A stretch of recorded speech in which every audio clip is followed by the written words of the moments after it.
There's a moment, quiet, subtle, when you realize the people you've called home for years have been hurting you all along, not with fists, but with shame, not with anger, but with silence. Carl Jung believed that the human soul can never become whole until it sees clearly. But seeing clearly means this: some behaviors are never okay, not even when they come from blood. And if you want peace, if you want freedom, you must stop tolerating these 5 things. 1. Emotional manipulation, disguised as love. If you really loved me, you'd do this. After everything I've done for you, you're hurting me by living your own life. These words sound innocent, caring, familiar, but beneath their surface lies a deeper truth: control dressed as love. It doesn't come with raised voices. It doesn't come with threats. It comes with guilt, with silence, with a look of disappointment that cripples you more than any scream ever could. Carl Jung called this psychic possession, when the emotional wounds of another person are projected onto you, and over time, they become your own. You start to second-guess yourself. You tiptoe around your own desires. You make yourself small just to keep the peace. And the most dangerous part, you think this is normal. You confuse peacekeeping with love. You confuse self-erasure with loyalty. But you were not born to absorb someone else's pain. You are not their therapist, their emotional crutch, or their redemption story. If you keep tolerating this, you'll wake up one day and realize you never lived your own life. Just a version of you that existed to make someone else feel better. And that version is not who you are. To break free, you don't need to hate them. You just need to stop enabling the cycle. 2. Suppressing who you really are. Don't talk like that. Why do you always have to be so different? You're embarrassing us. These words may sound casual, but they wound something sacred. Not your reputation, not your image, but your identity. And here's the hard truth. Sometimes the deepest rejection doesn't come from enemies. It comes from the people who raised you. Not with cruelty, but with correction. Not with violence, but with shaping hands that squeeze the real you into a version they understand. Carl Jung called this the collective influence, the weight of culture, religion, tradition, and family that blocks individuation. The process of becoming whole. At first, it feels like love. We just want what's best for you. You're part of this family. Act like it. But what they really mean is, we want you to stay small, familiar, predictable, so we don't have to grow with you. Maybe you think differently. Maybe you want to create something of your own. Maybe you feel a fire in your chest when you imagine living freely. But they don't see potential. They see threat. Your evolution reminds them of their stagnation. And so, they push back with guilt, with cold silence, with quiet disapproval that echoes louder than words, until you begin to wonder, maybe I'm the problem. Maybe I should just keep my head down. But here's the truth. No one tells you. You are not broken. You are blooming. And anyone, family included, who tries to bury that bloom in the name of love doesn't understand what love really is. Because love doesn't erase you. Love sees you. Love expands when you grow. It doesn't tighten the leash. And if they can't accept the real you, maybe they never knew you at all. 3. Constant criticism disguised as concern. I'm just being honest. You're too sensitive. It's for your own good. But if it's truly for your good, why does it feel like slow erosion? Not a storm that hits once, but a drip, again and again and again, until one day you wake up and wonder, am I really that weak, that lost, that disappointing? Because that's what repeated criticism does. It doesn't correct you. It rewrites your identity. And the worst part is, they say it with a tone that sounds like they care.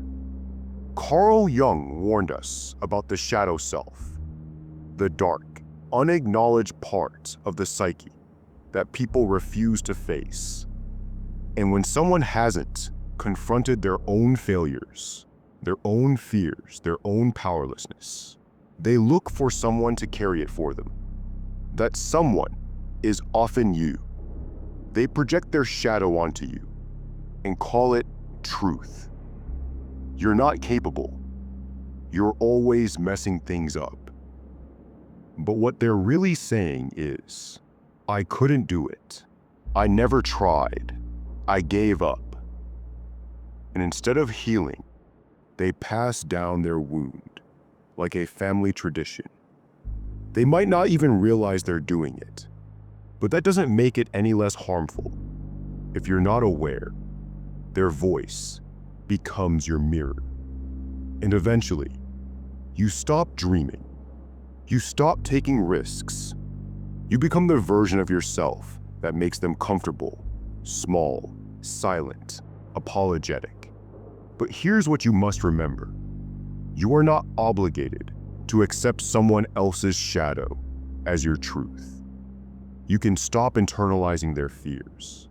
You can stop explaining your choices to people who only see your path as a reflection of their failure. You can stop shrinking just to keep the peace, because peace that demands your self-betrayal is not peace at all. 4. Guilt as a tool of control. You never call. After everything I've done for you, if you leave, it'll break my heart. It doesn't always come from anger. Sometimes it comes with a sigh, a pause, a tear. And that's what makes it so hard to resist, because it doesn't sound like control. It sounds like love. But Carl Jung understood. Guilt is not love. Guilt is a chain forged from unspoken expectations, wrapped tightly around your conscience. It whispers that your freedom is selfish, that your independence is betrayal. And so, you stay. You answer calls you don't want to answer. You agree to things that drain your soul. You show up, not with joy, but with a quiet sense of duty and resentment. And the worst part, they don't even need to say the words anymore. You say them to yourself, because the guilt has taken root. If I don't go, they'll think I don't care. If I speak up, they'll be hurt. If I leave, they'll fall apart. But here's the question Jung would want you to ask. Why are you responsible for someone else's inability to grow? Because that's what this is. They're not asking for love. They're asking for emotional obedience. And every time you comply, you send them a message. Your comfort is more important than my truth. But here's the truth. Guilt is not a virtue. Living small to make someone else feel safe is not love. It's self-abandonment. And the longer you stay in that role, the more you forget who you are. Until your life becomes a series of rehearsed moments where your words, your time, your choices aren't really yours at all. But you can change that. You can draw the line, not with cruelty, but with clarity, because love, real love, says, even if your freedom scares me, I want it for you. And if someone cannot give you that, they are not loving you, they are using you. 5. Verbal and emotional abuse, normalized as just who they are. They didn't mean it. That's just how they talk. It's just their personality. You've heard it before. Maybe you've even said it to yourself. Because when the people who are supposed to protect you are the ones hurting you, your mind finds ways to explain it away. You convince yourself it's normal. Carl Jung knew the danger in this. He wrote that what we normalize in childhood becomes a script for our adulthood. And when emotional abuse becomes familiar starts to feel like love. But here's the truth no one wants to admit. Being constantly insulted, mocked, ignored, or belittled is not love, even if it comes from family, even if they don't raise a hand, even if it's just how they are. When someone repeatedly crosses your emotional boundaries, shames you, gaslights you, laughs at your pain, and then expects forgiveness without change, they're not loving you. They're controlling you. Jung often spoke of the wounded inner child, the part of us that seeks love in the same places we first felt pain. That's why you keep going back, not because you're weak, but because you were never shown what safe love feels like. But here's the terrifying part.